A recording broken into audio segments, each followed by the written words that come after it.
don't appear familiar, it's because Mike Dialhay's green '08 Super Duty was replaced at the last minute with a poor blue Ford. A few days prior to the competition, Mike bent a couple of rods in his 1,200 horsepower 6.4L Power Stroke as he was tuning his green Mini. Since Eric Clausen's truck was already in Colorado, doing repairs at Elite Diesel, he was selected as a temporary replacement. Eric arrived into Denver with barely 2 days' notice, and he quickly grenaded his truck's turbos to get it ready for our competition. Mike Dialhay was so kind as to allowed Eric to use the set from his truck, and with only a few hours left, a monster truck enters DPC. Eric's truck is equipped with aftermarket nozzles, a modified injection pump, and a set of Elite Diesel high-power compound turbochargers. A nitrous express kit with a progressive controller that can be precisely adjusted for any occasion is also included. The large, aggressive 33x 13.50 R22 Interco tires should have plenty of power from the dependable Elite Diesel 5 R110 race transmission throughout the competition. The truck is the only one in the Diesel Power Challenge to date with a fully aftermarket suspension setup, despite its estimated 1,000 horsepower that Eric's truck has. A pure performance coilover modification kit, which replaces the standard suspension with a 4-link setup and king coilover shocks, and an 8-inch raise. It's strange that in this rivalry of vehicles with stock or near-stock heights, it's unclear if Eric will benefit or suffer from the lift.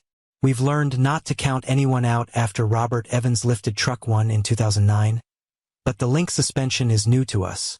The typical response to large lifts is, it will break. But since pure performance creates desert race gear for jumping, we're not entirely certain to be equally dependable as the stock items. Eric's effort in installing 6-piston Stillen AP racing brake calipers and installing 15-inch diameter cross-drilled. And he shows that it's much more than simply a lifted showpiece by re-gearing his truck with 4.33 gears. An actual driver. You could expect Eric's truck to have a very high torque number on the dyno thanks to nitrous and a VGT high-pressure turbo. Watch for Eric to perform well in the sled pull as well. Assuming he does not bounce, because his truck weighs a lot. Strangely enough, we've witnessed this truck drive 1,000 miles and participate in drag racing before, therefore we consider Eric to be a danger at the drag strip, especially if there is poor traction. Although Eric's rig is undoubtedly a wild card, expect him to be a threat because to his skillful driving and well-thought-out combo. Merely I'm Morgan Aldrich. The film by Eric Clausen will be shown at the Fjeritslev Kino on September 7th. Han has bade skrevet manuscriptet. Instruert og spiller selv hovdrollen, I det anderledes drama om at kungie virkelig mener om. Some people find the aldrende kunstner Thorvald to be udedelig and unvarlig. Han ikke parrot til at forlade denne verden. Men de Hans Gert Ende holder op med et slaw. The Engel, Bottle Jorgensen, gives him a chance to be a little Usenlig and Friday Shale and Ga Runt Blant since Kier. Og Thorvald inser her tight. At de ikke regerer helt som forventet. And at Hans Dod gives him a chance to be both Bade and Ufersenlige son Vincent, Nicholas Bro, the Unge Cone, Mariana Yankovic, and Hans Biter X-Cone, Britt Dixon. Byler 3 is a bad animated film, but it's still better than Byler 1 and Byler 2, and is a hit for both boys and girls. The Farade's dog was born under 7 years old. They will be available till OG Med 10. On this day, I saw Nikolai Arcel's favorite movie, The Dark Tower, and I was amazed by how amazing it was. Det bliver en dag fyldt med bobler, balloner, confetti, vin OG music, NAR Brit Zios feature sit 10, Ars Jubileum som eger af tojogi interiorbidiken laden I hune. Until a festlig day, pa lordag inviter hun nemligen denfer. It's a day where we'll be serving bobler, vin, and canapir, Sigier Brit Zios. I'm sure I'll be able to eat a lot of food. Aftelingsleder I magazine I Alborg om har arbejdet I butik I sverige og prindelite udnet I tijbutik. Until larer, sa skiftet hun spor og udned sig. After Udnel's death, Hanna Zios the Svigermer, Castid en Id pa borde. Var gansk got Tilfreds med sit lærerjob. Following the death of Leyden in management, Hanna haved etianski om at ga pa pension. Som gik richtig got, Jesper og mig snackhet over. At der var tale om en butik. so it would be ergerlight blot at look den, verteller Brit Zios. AF the velrenamrid butik, det har varit tiar med bade apogee nedcher. Blev eggparet eager AF November 2014. I wager that they have stillet krav, and that their nethandlen voxet is gansk betidlight. Vilket hun, I den grad har formate till Brit Zios om nytenkning. It's rutsjabanator, and I've got skullet vien mig till ny mater at drive forretning pa. Helt anden maid till tiar siden till sailj pa I verhold. I have found Leyden at sta pa. Brit Zios, a Sigier, Livesalg OG webshoppen, and Fysisk butik. There are people from all around the country who live on Facebook, and there are also people from Denmark who enjoy shopping, wine, and tapas. He fate skab sig en sund forretning pa den made har hun. The first group to hold a live performance, they are really nervous. OG jeg glider mig factisk till det, said Brit Zios. But new slapper Jegmir AFI detective, Men's Brit presents Toje Pa, while Jesper entertains some cameraman under Livesalget. Without the forgar over nettet, it is possible to husk kundern. De har gem I skabet, verteller hun, de kan brugen spexer till de buxer, nagel ganj better de mig om at proof toj, nagel sporger mig, and still sportsmal undervedges. Families that are older than 17 or 18 years old are bor I hune. Younger people naturally contribute to the lives of their families, and they share ideas with scabe activities that can provide buy-in OG Butiken. Additionally, some people have a fault from Senuis to Samra, such as the street food blocus. Jesper and Iki ligger Iki pa den ladeside I verhold till at tenkai, whereas we can use our faciliter and scabe oplevelser, verteller. Jesper OG mig ligger Iki pa den ladeside I verhold till at tenkai verteller Brit Zios, whereas we can bruge ars faciliter OG scabe oplevelser. The first time I saw Gelder det tirs jubileet, where the Udover got till Ganon OG Maven, vil ver god tilbud I Butiken. We have a common ancestor, and we celebrate our jubileum. These branches are heart-ramped. Men are SA privilegeret. ATT consigi, ATT gargot, and ATT can six taka den store opbakning jeghar. Sodi kunder for mine. Brit Zios is the fortuner and the bly fedret pa behavrig viscount ingen tvivel om pa fremarch I Danmark pa Halloween. Det blevet det seneste. Better yet, tradition is med at born tigger slick I nabelaget vinder inpas. Vandien litmir OG det delier. At utkled born duckidop ved hovdorien OG lovid bowler eller ballad. I manage AR har det verit till fast 11. I geyser customer new sigier trick OG treat by Halloween, and men detter I steigen grad until then. As a result, we have a small guide with uskreven regler that is valid till Halloween. What is the bank pa? Man ma bank pa people door OG sigi slick eller ballad on October 31st. Typically, the starter is sent out in the middle of the day to gar gemigen and par-timer senir. After clocken 21.00, in two popular television series, LA Law and Dharma and Greg, Alan Rakins entertained viewers by portraying two very different types of histrionic middle-aged men. He passed away in Los Angeles on Saturday. He was 82. According to his family, heart failure was the cause of his hospital death. For his parts on the two shows, Mr. Rakins, pronounced Rachins, gained widespread recognition after decades of trying to make a name for himself as an actor. Each character, including an elderly hippie and an obnoxious lawyer, was odd and abrasive but in very different ways. Mr. Rakins initially gained notoriety by making appearances on almost every episode of LA Law, which aired on NBC for 8 seasons between 1986 and 1994. Terry Louise Fisher and Stephen Bochco, who had collaborated on the critically acclaimed police drama Hill Street Blues a few years prior, conceived the show.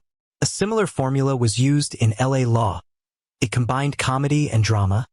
Because LA Law was so well-liked at the time, several attorneys were concerned about how recent episodes may influence jurors' decisions. Any lawyer who doesn't watch LA Law the night before he's going to trial is a fool, a lawyer once told the New York Times in 1990. The program focused on the Mackenzie Brackman law firm. Douglas Brackman Jr., a senior partner whose father had assisted in founding the firm, was portrayed by Mr. Rakins. He was mercenary, rude, and articulate, qualities that established the at front of 14 million viewers each week. Mr. Rakins' character was arrested at a sushi bar, had a slinky stuck in his braces, lost his toupee in an aerobics class while attempting to impress the instructor, and was hanging upside down in a hospital room. He was frequently informed by fans that they enjoyed detesting his persona. "I would say, well, thank you," Mr. Rakins recounted in a 2014 interview with the Los Angeles Times. Promotion. Mr. Rakins received a 1988 Emmy nomination for Best Supporting Actor in a Drama Series. Joanna Frank, the wife of Mr. Rakins, portrayed his wife, Sheila, on the television program. She was actually Mr. Bochco's sister as well. In 1990, Mr. Bochco told the New York Times, "At first, we wanted a guy who was really sort of pompous and self-important, who we could make fun of. However, when you include Alan, you discover that he has a delightfully peculiar and eccentric personality. This peculiarity was even more noticeable in Dharma and Greg, which aired on ABC from 1997 to 2002 for 5 seasons. It showed Greg, a dapper son of the wealthy upper class, getting married unexpectedly to Dharma, the hippie's daughter. Larry Finkelstein, her father, was portrayed by Mr. Rakins. The Girl Scouts are a paramilitary organization with cookies, according to Mr. Finkelstein, who also boasted about how far off the grid he was. The Times described Mr. Rakins as apoplectic and endearing as Dharma's father in 1997, despite the fact that his jokes were cliched. Picture. Born on October 3, 1942, in Cambridge, Massachusetts, Alan Lewis Rakins was raised in Brookline, Massachusetts. Snowcrest Finer Foods, owned by his father Edward, manufactured the first bear-shaped honey dispenser. His mom. After school, Alan was frequently taken to the movies by Ida Schindler Rakins. Edward only spent the weekends at his workshop in Salem, Massachusetts. Alan was 11 when Ida passed away. After that, he frequently found himself having supper by himself. After watching Rebel Without Violence, he had a revelation.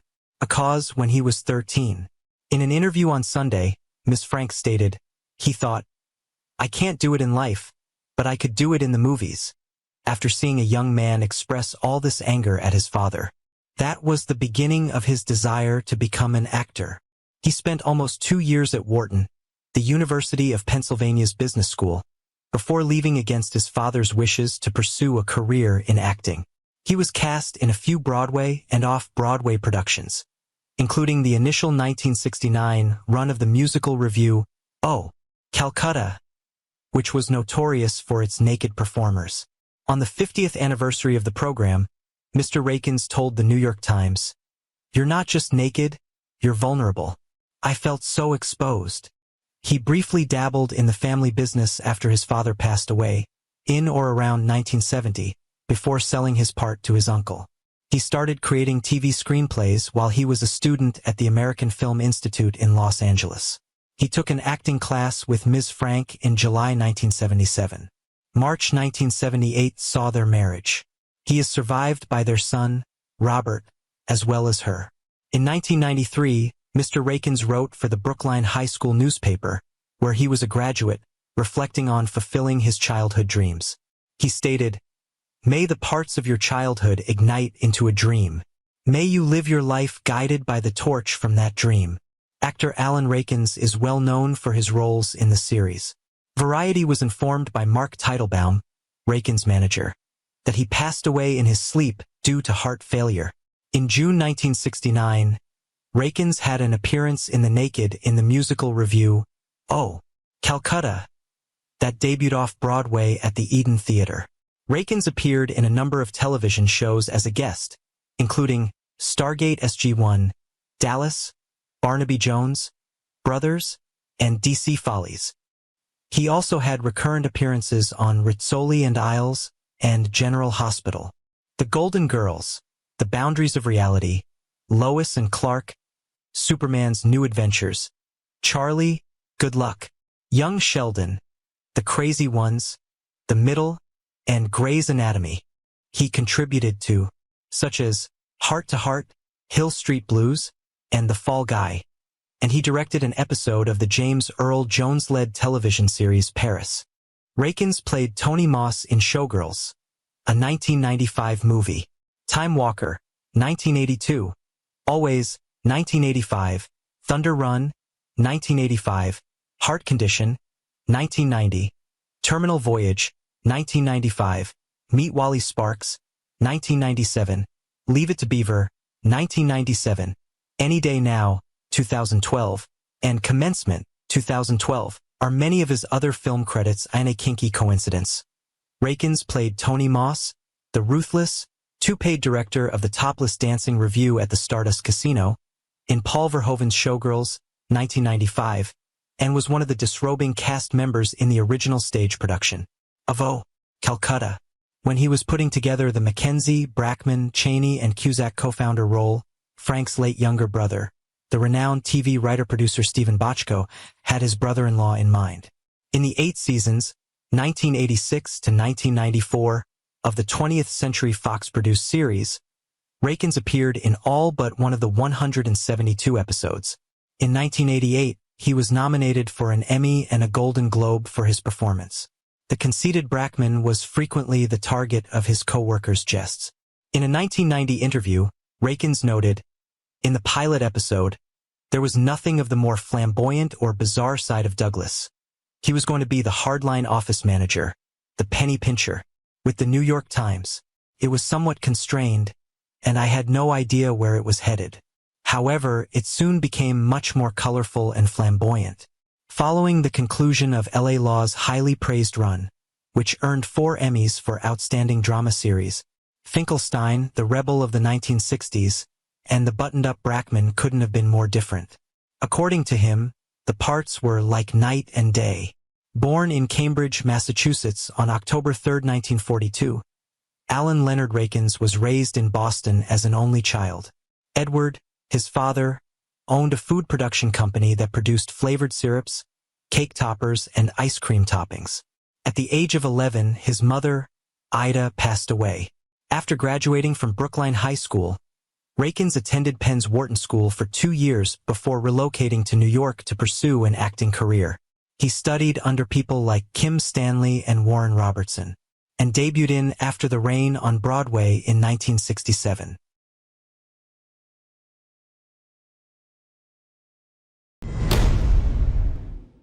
Chuck Haytayan and I first met this October precisely 30 years ago, when he challenged Frank Lautenberg for the Senate. As we mentioned, that was 30 years ago, but at that time Democrats were starting to have a firm hold on the state's U.S. Senate seat. Across the country, Republicans had a successful year. With the help of the Contract with America, the GOP was able to seize control of both the House and the Senate. However, Haytayan had no genuine chance against Lautenberg. He was fiery, though. As a campaign stunt, I remember him touring all 21 counties in a single day, just like Bill Bradley had done before. In the shadows of an early morning barn in Sussex County, I can still picture Haytayan milking a cow. In keeping with this, Haytayan requested that Lautenberg list all 21 counties during a later debate. The question was disregarded by Lautenberg. Perhaps he found it absurd. Perhaps he was unable to name them all. One of Haytayan's post-election remarks was, "I'm still the Speaker of the New Jersey Assembly, and that ain't bad." After it was over, he took delight in his work there. Years later, I saw Haytayan's car in the parking lot while we were both guests on a local radio show. Former Speaker was the abbreviation for the customized license plate.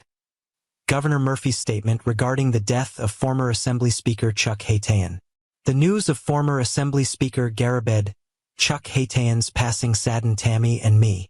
Throughout his illustrious career serving New Jersey, which included stints as the General Assembly Speaker, a contender for the U.S. Senate, and the chairman of the New Jersey Republican State Committee, Chuck became well known throughout the Garden State after being born in the Bronx to survivors of the Armenian Genocide. During this trying time, our thoughts and prayers are with his family and friends. Acknowledgement of former Assembly Speaker Chuck Haytayan's passing. Following the death of former Assembly Speaker Chuck Haytayan, Senate Republican leader Anthony M. Buccio, R25, released the following statement. Senator Buccio stated, Speaker Haytayan was a passionate advocate for those who suffered during the Armenian genocide and a dedicated public servant. Chuck made a significant positive impact on Garden State politics and was a good man and close family friend. My sympathies are with his family and friends on this sad day for New Jersey. DeMaio laments the passing of Garabed Chuck Haytayan, a mentor and former Assembly Speaker. In honor of his longtime friend and mentor, former Assembly Speaker Garabed Chuck Haytayan, who passed away on Friday, Assembly Minority Leader John DeMaio posted a touching tribute today. "I lost a close friend, and New Jersey lost a giant," DeMaio remarked. Chuck was the political lifeblood of New Jersey. Everyone around him, including me, was inspired by his unwavering dedication to this state. When Haytayan was working on the Mansfield Board of Education in the early 1970s, he first met DeMaio, who was a senior in high school at the time. This marked the beginning of their friendship. DeMaio's personal career path in public service was significantly impacted by Haytayan's advice and support. "I was deeply impacted by Chuck's dedication to integrity and his enthusiasm for serving the public from the beginning," DeMaio stated. "He never gave up on me and helped mentor me when I was first starting out, encouraging me to keep going. Chuck pushed me for 8 years to examine how much my ideals matched those of the Republican Party, and his perseverance ultimately persuaded me to change parties," DeMaio said. "His advice continues to influence my work in the Assembly, and for that I am thankful every day.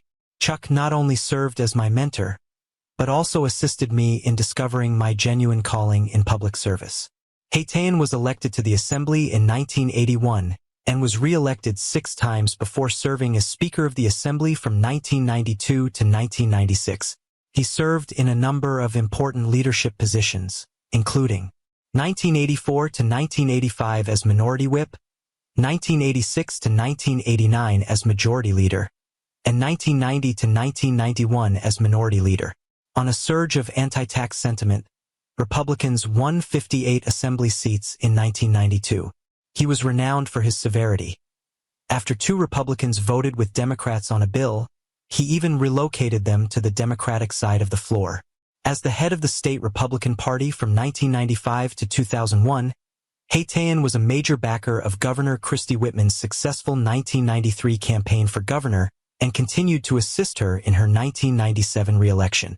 DeMaio offered the family of Haytayan and the several people who will be grieving his loss his sincerest condolences. "The lives he touched and the people he served so faithfully will carry on Chuck's legacy," DeMaio said in closing. "His family is in my thoughts and prayers, and I will always remember his wisdom and friendship with me."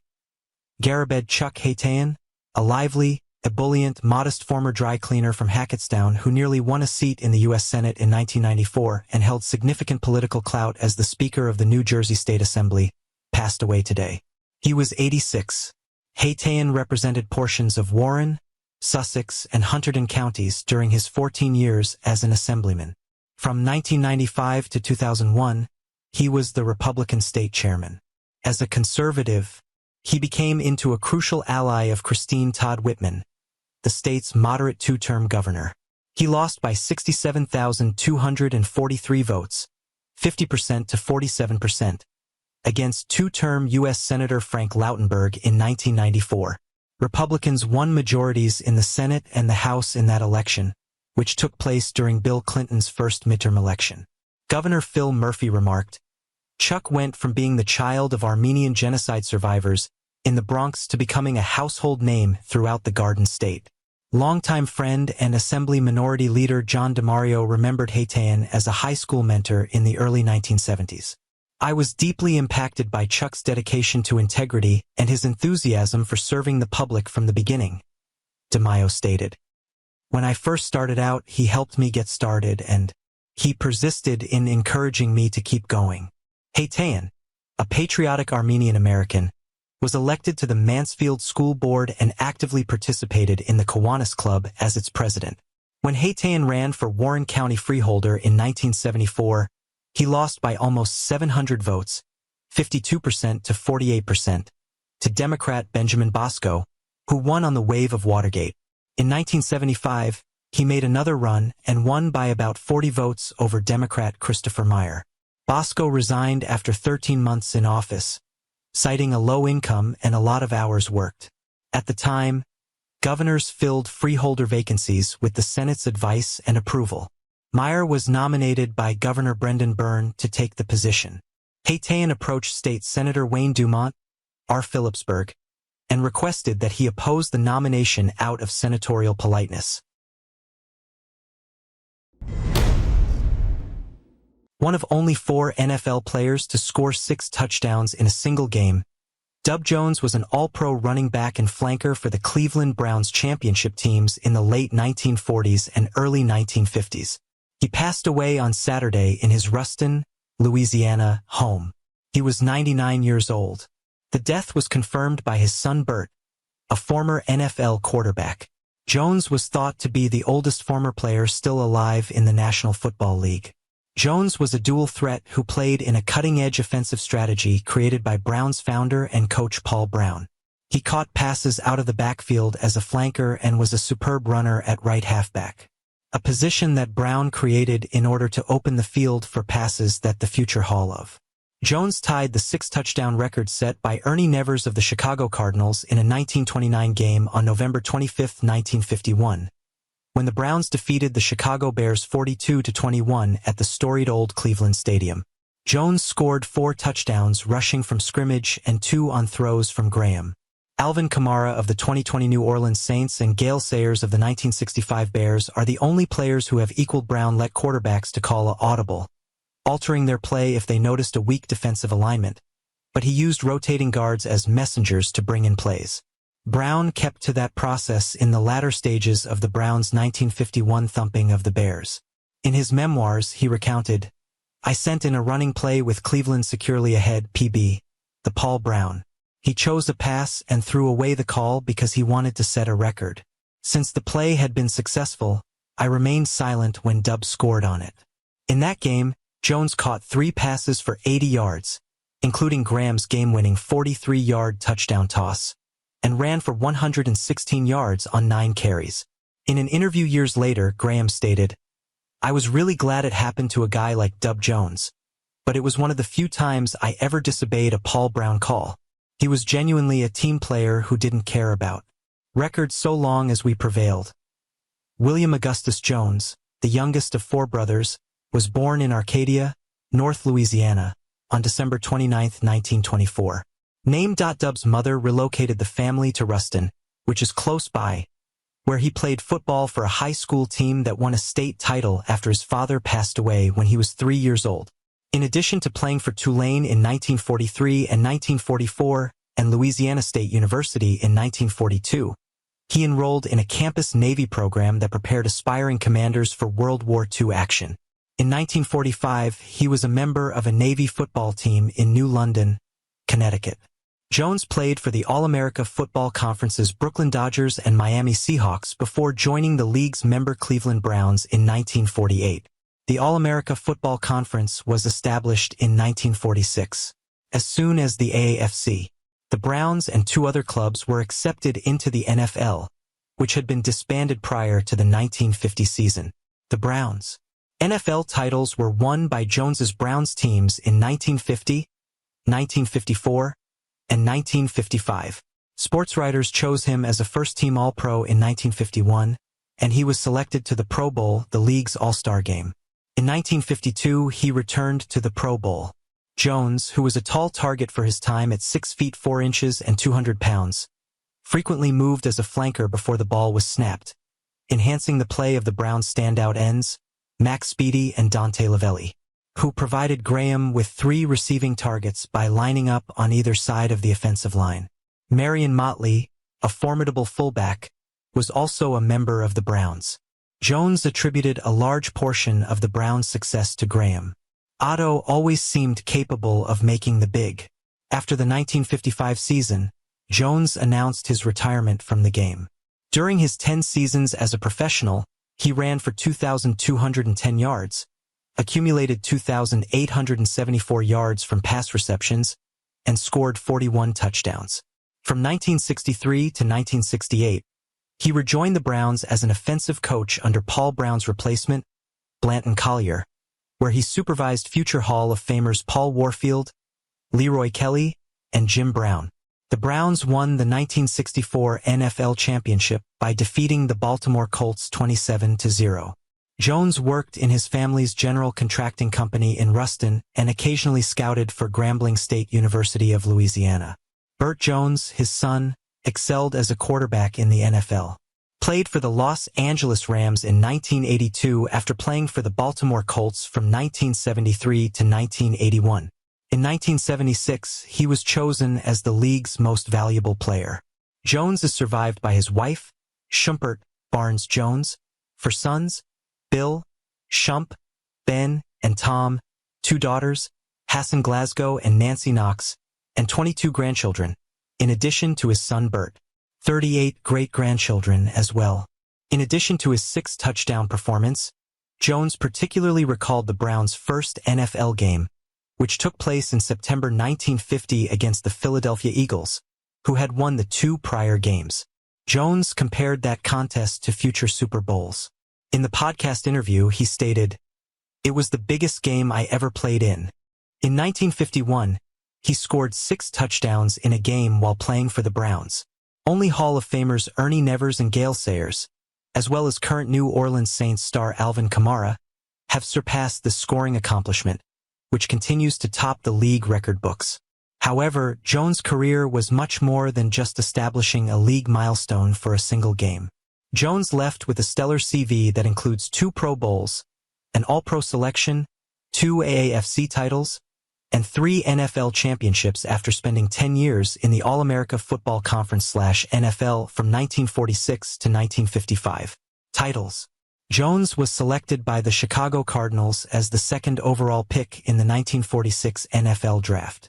He played for the Brooklyn Dodgers, Miami Seahawks, and Cleveland Browns, but never the Cards. Jones was a dynamic danger who played flanker, halfback, and defensive back and contributed to change the offensive game. Jones concluded his career with 2,210 running yards, 2,874 receiving yards, and 41 total TDs, 21 rushing, 20 receiving, across 114 games, 73 starts. Jones also recorded 5,740 all-purpose yards and was a kick returner. Dub had 7 children with his wife, Shump. Burt, Jones' son, was the Baltimore Colts' 1976 Associated Press Most Valuable Player and played in the NFL for 10 seasons. The elder Jones rejoined the Browns as an assistant coach from 1963 to 1968 after playing, when he coached future Hall of Famers Paul Warfield, Leroy Kelly, and Jim Brown. Despite being selected by the Cardinals in the NFL Draft, Rage